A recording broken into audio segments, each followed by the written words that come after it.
James. This trilogy is complete. When you first started 10 years ago, did you have any idea where this would lead? And what has been the most surprising thing for you as a writer and director that has come out of this?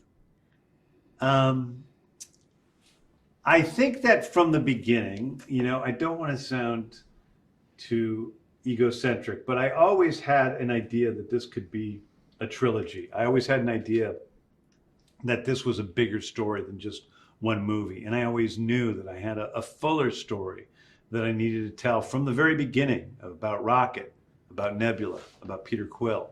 And that's what I think that we've done. Each character has a beginning and an ending that ends at the end of this movie. So I always felt like this was going to be a bigger story.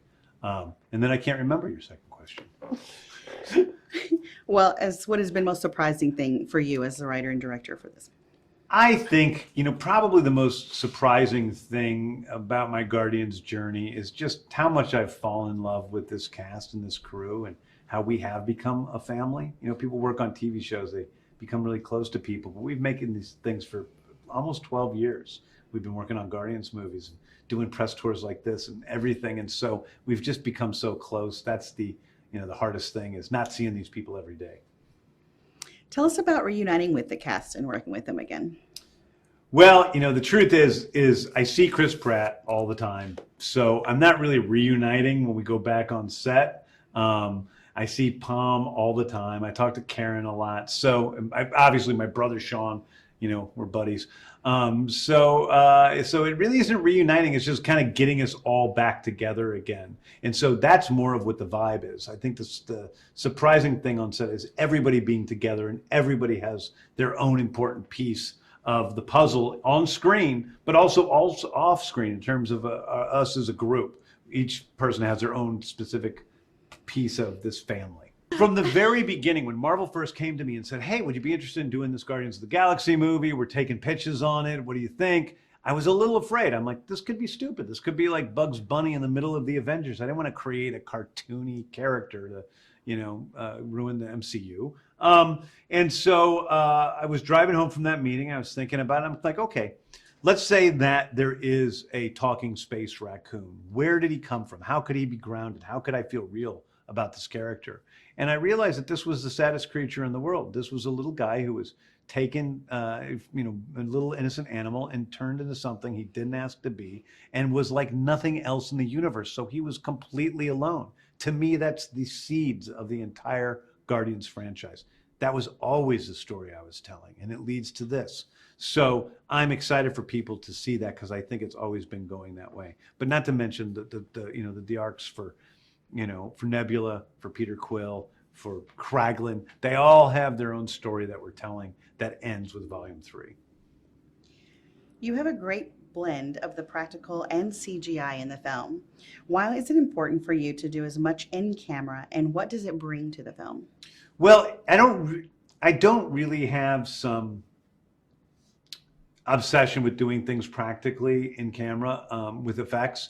What I look for is what is the best way to tell the story. So if an effect can be done the best with prosthetic effects, and we have more prosthetic effects in this than any movie ever made in the history of film, for real, then I'm going to do that. And if it's best served by doing computer, graphics, then I'm going to do that. So it's really what looks the best, what serves the story. If you have a raccoon running around who's talking and doing action scenes, you need to CGI that. We can't do that with puppeteering. It's just not possible. But if you're going to have a, vampire Batwoman who's going to have big emotional scenes with the rest of the, the cast, well, that is probably going to be, a prosthetic effect. And I find that's something in a lot of movies they do is they just don't prepare enough. So they just do everything CGI because they're being lazy and they're not getting it done beforehand. And we just make sure to take as much time as we need to get things right so we can do it on screen when that's the best way to do it. How did you go about selecting the music for this film? Was it easier since you had done the two before, or did it present new challenges? I think the hardest thing about making this movie was putting together this soundtrack. I think on the first two movies, they were all, 70s AM pop hits. There's a limited supply, there's a limited amount of top 40, 70s songs that I could use. On this movie, it's songs from the 70s, 80s, 90s, 2000s. So I kind of had all pop music to choose from. And figuring that out was daunting. And I didn't want to let people down. I knew that the first two soundtracks were iconic in their own ways. And so I wanted to do something that was as good as those two things. And I worked really, really hard and switched out songs constantly, trying to figure it out, and eventually came with the mix we have, and I'm really happy with it. On the day the film wrapped, what did you say to everyone, and was it a bittersweet moment? I don't remember what I said to everyone on the day that we wrapped. I'm working hard. I'm like, I love you guys. Goodbye.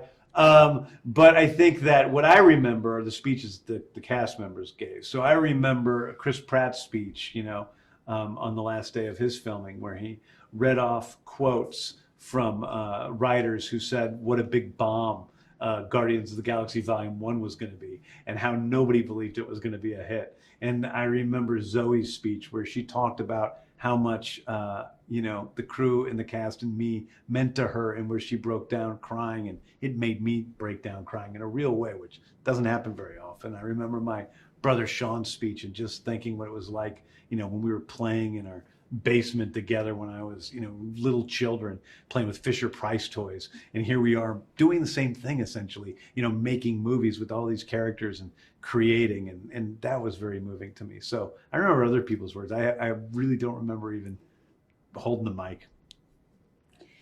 What do you hope audiences will experience when they watch Guardians of the Galaxy Volume 3?